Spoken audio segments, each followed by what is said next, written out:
एक तेरा, एक मेरा, दो तेरा, दो मेरा, तीन तेरा, बराबर, तीन मेरा, बराबर, 50-50 बराबर है। Everything okay? Okay, happy? Very happy, no cheating? No cheating. और दोस्तों साहब जी की भी लीला अपरंपार है, क्योंकि चारों तरफ सिर्फ जुमलों का प्रचार है। क्योंकि बढ़ती हुई महंगाई पे साहब जी का नहीं कोई ध्यान है, हर तरफ सिर्फ डीजल पेट्रोल का बढ़ता दाम है। अरे बाप रे, ये तो धोती खोल रहा है। इसीलिए तो कुछ लोग मजाक मजाक में कहते हैं झूठ से इनका पुराना नाता है और झूठ बोलने के सिवा इनको कुछ नहीं आता है।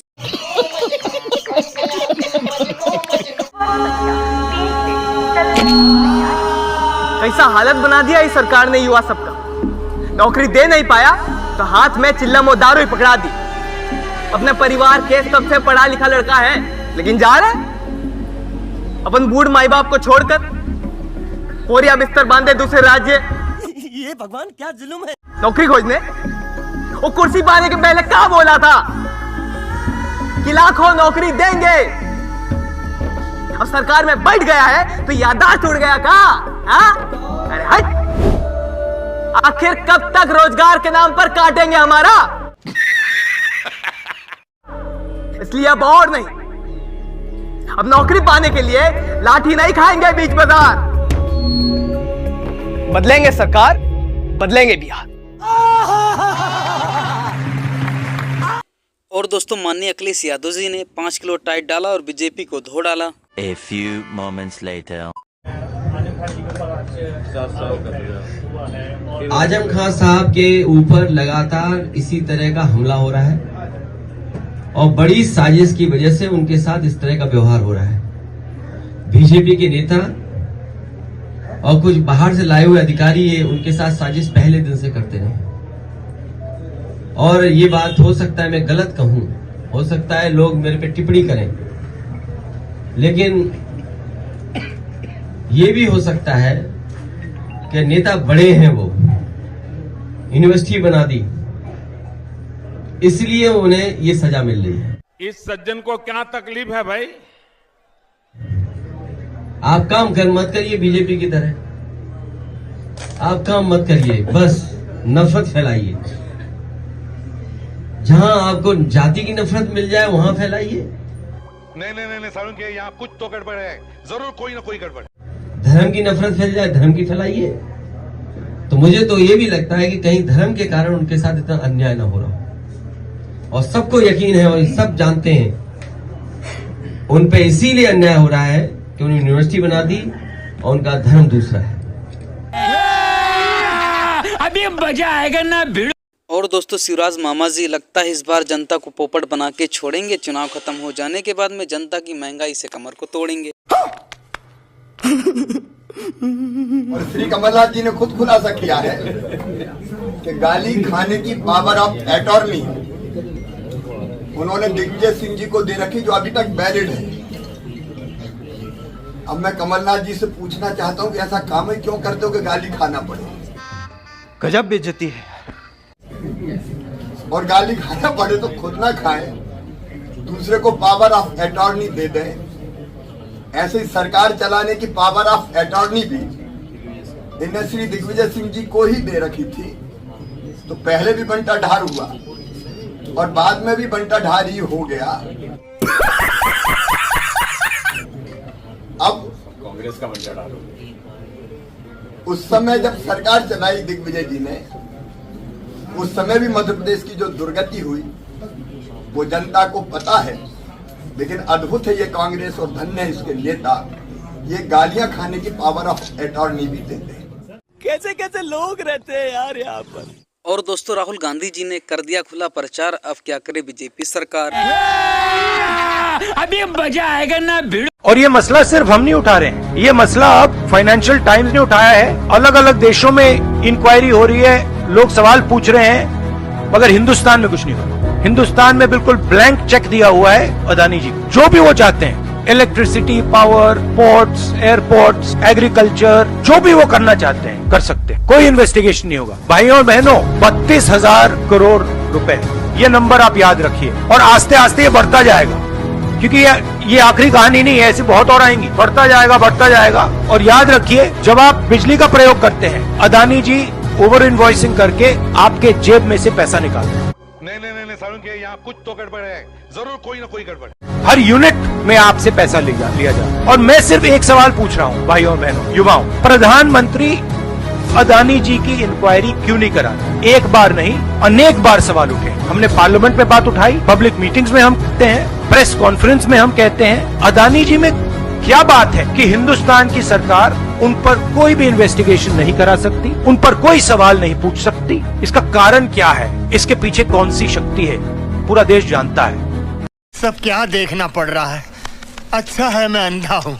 हमारी विचारधारा बीजेपी की विचारधारा के खिलाफ है। हम उनके साथ कभी कॉम्प्रोमाइज नहीं करेंगे, हम उनको हराएंगे। और सिर्फ तेलंगाना में नहीं, हम उनको पूरे देश में हराएंगे। कर्नाटक में हराया, हिमाचल में हराया, तेलंगाना में हराएंगे, राजस्थान, मध्य प्रदेश, छत्तीसगढ़, मिजोरम, हर स्टेट में हम बीजेपी को हराएंगे। भाई साहब कुछ ज्यादा नहीं हो गया ये? मतलब कुछ भी। तेलंगाना में बीआरएस और कांग्रेस पार्टी के बीच में चुनाव हो रहा है। बीजेपी को हमने परे कर दिया है, हरा दिया है। मगर एक बात याद रखिए, बीजेपी चाहती है कि बीआरएस तेलंगाना में जीते। ये दोनों एक साथ काम कर रहे हैं और इनके साथ एमआईएम भी मिली हुई है। पार्लियामेंट हाउस में जो भी बीजेपी चाहती थी वो बीआरएस ने किया। किसान बिल में पूरा समर्थन दिया। ये तीनों पार्टियां एक साथ काम कर रही हैं, कांग्रेस पार्टी को हराने की कोशिश कर रही हैं। मेरे ऊपर 24 केस लगाए हुए हैं, मेरा घर छीन लिया, मेरी लोकसभा की मेंबरशिप रद्द कर दी, मगर आपके चीफ मिनिस्टर पे कोई केस नहीं, कुछ नहीं। आप अगर बीआरएस को वोट देंगे तो आपका वोट बीजेपी को वोट होगा। इसीलिए बहुत जरूरी है कि आप यहां कांग्रेस पार्टी को पूरा समर्थन दें और बीजेपी की जो बी टीम है इसको यहां हरवाएं। और दोस्तों 2024 के चुनाव को लेकर क्या बोलती है आम जनता? प्रधानमंत्री के अभी 9 साल के कार्यकाल को देखते हुए जब अगले साल चुनाव होगा तो क्या जनता दोबारा जिताएगी? ऑब्वियस सी बात है, जिताएगी। मोदी जी के अलावा दूसरा विकल्प ही नहीं है भारत में अभी। विकल्प एक आ रहा है ना, INDIA के नाम से। कोई अस्तित्व नहीं है। आज जेडीयू को देखिए, जेडीयू में बिहार में कुछ सीटें नहीं है, आरजेडी में कुछ सीटें नहीं है, वो गठबंधन बना रही है, तो वैसे अस्तित्व का उसका कोई मतलब ही नहीं निकलता है। अगले साल देश में प्रधानमंत्री पद का चुनाव होने वाला, किसे देखते प्रधानमंत्री? जो है वही रहे, जो है वही रहेंगे। कौन बनेगा प्रधानमंत्री इस बार? मोदी जी बनेंगे और मोदी जी का जो कार्य है वो एकदम बहुत अच्छा ही है। दोबारा आएंगे क्या मोदी जी इस बार सत्ता में? आएंगे जरूर आएंगे। वो जो कहते हैं वो करते हैं, जो कहते हैं वो करते हैं, जो कहा उन्होंने वो करके दिखाया। हाँ जी, मोदी जी ही बनेंगे, मोदी जी ही बनेंगे। मोदी जी 47 तक की सोच रखते हैं। गठबंधन जो बन रहा है इसको नहीं देखते आप? कहीं आगे थोड़े तो गठबंधन कुछ नहीं है, गठबंधन ये प्राइवेट लिमिटेड है। अच्छा। ये प्राइवेट लिमिटेड है, ये अपने डर के मारे इकट्ठे हो रहे हैं। रुको जरा, सब्र करो। मैं तो किसान हूँ, किसान बहुत परेशान है। अच्छा, बहुत परेशान है किसान, हर चीजों से परेशान है। क्यों लगता है परेशान है? तो मामा जी कह रहे हैं ना, हम भी तो इतने सारी योजना चला रहे हैं, इतना सारे घोषणा कर रहे हैं। बस घोषणा है, बस बहुत अच्छा बोला आपने। घोषणा है, 2000 घोषणा एक महीने में हो गई है। हमारे यहाँ घोषणा हुई थी कि वो 18 साल से विधायक है, उनका कहना है कि हम लॉ कॉलेज बनाएंगे, वो कॉलेज बनाएंगे, कुछ नहीं, वो सिर्फ घोषणाएं हुई है सब कुछ। और किसान इतना परेशान है, बिजली का समय गलत है, खाद बीज की व्यवस्था है, भाव कम है, 6000-7000 में बिकने वाले सोयाबीन 4500, मतलब सबसे बड़ी किसान बहुल क्षेत्र है। इसलिए मैं आपको बता रहा हूँ 75% किसान है यहाँ पे।